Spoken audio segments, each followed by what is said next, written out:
Everybody, here is the latest news about the fourth stimulus payments from President Biden and the White House. There is a ton of news about this information. There is a ton of news about the fourth stimulus check that you guys have to know. There's a whole bunch of developments being made on Capitol Hill, as well as with the White House and President Biden. And to be honest with you folks, I think that President Biden has to do more for the American people and send out stimulus checks right away. With inflation rising, with the cost of living going up every single day, and with gas prices on the rise, it's time for President Biden to do something about this and send out the fourth stimulus check as soon as possible. If you guys agree with me, then be sure to watch until the end of the video because we have a ton of news to cover. And remember everybody, the whole goal of this channel is to provide you with the most up-to-date and reliable stimulus check information because I want to make sure that you guys get your stimulus check right when it's sent out. So if you guys have the time, be sure to watch this important video. A huge day is coming very soon. Now, consumer sentiment, everybody, had fallen to a record low of 50 in June. That's when the gas prices hit historic highs across the country. But the continued decline in fossil fuel costs since then has allowed consumers to feel a little more optimistic. So while the new survey showed that respondents don't expect high prices to go away anytime soon, consumers said they're expecting to hit 4.6% over the next 12 months and as well as 3% within the next 5 years. This means that it's the lowest levels recorded so far this year. Inflation also hit 8.3% for the 12 months ending in August. And while that's down from the recent 12 months, decades high inflation has also seeped into every corner of Americans' lives, everybody. And they have also eaten away at pay gains. This has pushed the Federal Reserve to embark on a series of punishingly high rate hikes in order to slow the economy and bring down inflation. And that's something that we don't want to hear, everybody. That's not good. The Fed officials have grown anxious about inflation and becoming entrenched in the United States. So while prices are rising in almost every sector of the economy, some products have experienced more significant price increases than others. At the grocery store, for example, I am sure you guys seen the price hikes in everything from food to water. The price of eggs is nearly up 40%, for example. That's where it stood last August, and while the price for other materials trails close behind, having jumped 40% over that time. Still though, many prices continue to climb sharply since businesses face a host of heightened costs tied to supply chain disruptions, labor shortages, as well as distribution costs. Now folks, gas prices are dropping for nearly everybody in the country, but they remain stubbornly high in California, where the state officials are blaming oil companies this time and reminding voters like yourself that relief is on the way in the form of tax rebates scheduled to arrive in weeks. And they're not lying. Stimulus checks are arriving in weeks. Experts say that factors to blame for the high cost of gas in California, standing at more than $5 a gallon, includes fuels and problem at the refineries. That's applied to state as well higher taxes. So more regulations and the same global issues are driving up the global market, everybody. This is causing gas prices to increase. That's only what President Biden is saying. Space the next few years, supplemental payments will be made, $3.4 billion this year, additional supplemental payments to pay down those liabilities. And you'll see over the forecast period an additional $7.6 billion. Here's the number you've been waiting for, this surplus. Projected operating surplus for the state of California in the May revisions, just shy of $100 billion, simply without precedent. No other state in American history has ever experienced a surplus as large as this. In fact, this is actually significantly larger than last year's operating surplus, around $75.6 billion. When the crisis first began, many people lost their jobs or saw their income take a notable hit. And many of those who didn't have savings quickly fell behind their bills, including their rent payments. Now that there's no longer an eviction moratorium in place, tenants who are behind on rent are desperate to get caught up to avoid losing their homes. But those who have yet to apply for federal rent relief funds may be out of luck. Unfortunately, that's not the case for many residents in the state of Connecticut. The state says it will continue to process existing applications for rent relief until it runs out of money. But those who don't have a pending application can no longer access the federal funding. And that doesn't mean all Connecticut residents who need help are out of luck. Residents of New Haven can turn to a separate program for aid, and those who qualify may be in line for the $12,000 in assistance. The city of New Haven is continuing to offer rental assistance through a Castle program. This program still has $213,000 in funding. According to a city spokesperson, those who apply for aid through this program can receive up to $12,000 to cover past due rent, but funds owned prior to March 2020 don't qualify for this incentive. Tenants who wish to apply for assistance through the Castle program must meet the following criteria. They must have an income that does not exceed 80% of the area's median income, and they must have proof of income, loss, or disruption during the crisis. So if you're a New Haven resident who is yet to financially recover from the financial blows of the crisis, don't worry, because you can still apply and receive some federal rent relief on time. Now, I definitely suggest applying for relief before funds run out, everybody. House Democrats have introduced multiple proposals aimed at sending direct payments to Americans to help cover high prices of gas. The plans have some similarities to the one that sent $1,400 stimulus checks to millions of people last year.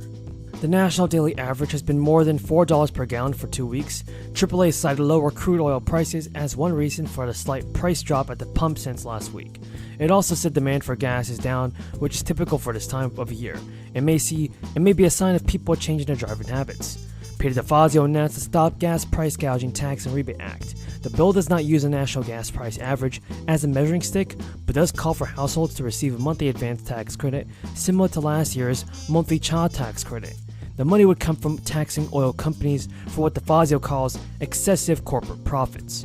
In a press release, DeFazio stated, Big Oil will pay a one-time 50% windfall profit tax on any adjustable taxable income in 2022 that exceeds 110% of their average adjusted taxable income during pre-crisis levels between 2015 and 2019.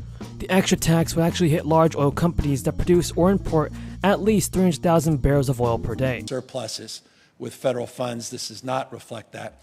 The $97.5 billion does, however, reflect constraints as it relates to Prop 2, Prop 98. So the discretionary surplus is closer to $49.2 billion, but $97.5 billion operating surplus. I think it's important to highlight, and as I was noting, as it relates to the issue of volatility, this slide. This is an important slide, and let me give it a little bit of context. You look at capital gains, and that's where a lot of the volatility comes from. Capital gains is a share of personal income taxes in the state of California, going back to 2000. And if you don't remember 2000, maybe you remember 1999, 2000. What happened right after 99, 2000? As relates to the dot-com boom, bust. Percentage of capital gains, percentage of personal income was 10.4%. You look back to 1976. It's interesting, a little historic average, 1976 to the present. The capital gains as a percentage of personal income in the state of California has averaged 5.04%, a little over 5%. You can see what happened in 2000. 2020. A one-time check for the more than 64 million Social Security beneficiaries would come with a price tag of nearly $90 billion. Now, there are other measures that could help senior citizens as well. Some Democratic representatives have reintroduced a bill called the Social Security 2100 Act. If this were to pass, Social Security benefits would get a boost and implement a new indexing system to more accurately account for inflation. The proposal would also raise thresholds above which recipients' income including Social Security is taxed. According to Representative John Larson, the bill improves the annual COLA formula to better reflect the cost incurred by seniors through adopting a CPIE formula. He said in a statement the provision will help seniors who spend a greater portion of their income on healthcare and other necessities. Improved inflation protection will especially help older retirees and widows who are more likely to rely on Social Security benefits as they age. I believe it's a good decision for President Biden to send out more stimulus checks this year. If you guys agree, tell me in the comments down below. So there are new changes from the federal government, everybody, and it's just been passed. The IRS has announced that many Americans will have to pay back the $1,400 third stimulus check that they received last year. And that is some crazy news, everybody. Given the speed with which the IRS managed to get stimulus payments into people's bank accounts over the past 2 years, it should come as no surprise that some mistakes were made. It may have been as simple as a stimulus payment being sent to someone who earned too much money to be eligible. Whatever issue may be, you might receive a notice from the IRS if you fall into one of the following categories. So everybody, each of the 3 stimulus checks carried a strict income threshold. Once a person hit that threshold, their stimulus payment was phased out. Out of the millions of stimulus checks sent in 2020 and 2021, it was found that the checks were distributed to people whose income exceeded eligibility. So if you earned too much money to qualify for a stimulus check last year, you may have to repay back some stimulus money. Also, if you lived in the United States for years, paid income taxes, but are not a citizen, it's possible the IRS will discover the mistake and request a refund. So many checks have been sent, it's possible for that that a percentage of individuals received more than one payment for the same round. If you were eligible for the stimulus funds but received more than one check during the first, second, or third round, it's important to note that the IRS may ask you to return these extra funds. But everybody, don't worry if you're unsure if you need to pay back the IRS. If the IRS spots a problem, they will just send you a letter. And according to the IRS, everybody, the average tax refund is noticeably higher this year. Now, of the 53 million individual tax returns that the IRS processed through March 5th, it issued refunds for almost 38 million. And now the average size of the refund this year is around $3,400. That's a 13.7% increase from the average $3,000 or $2,990 refund issued at the same point last year. But everybody, it's important to remind the numbers may not predict where refund amounts may end up. By early 2021 of December, the average refund was around $2,800. The IRS is now expecting more than 160 million individual tax returns this year. That means the tax agency has processed around 1/3 of all the returns and is expecting the 2022 filing season collect previous federal stimulus checks.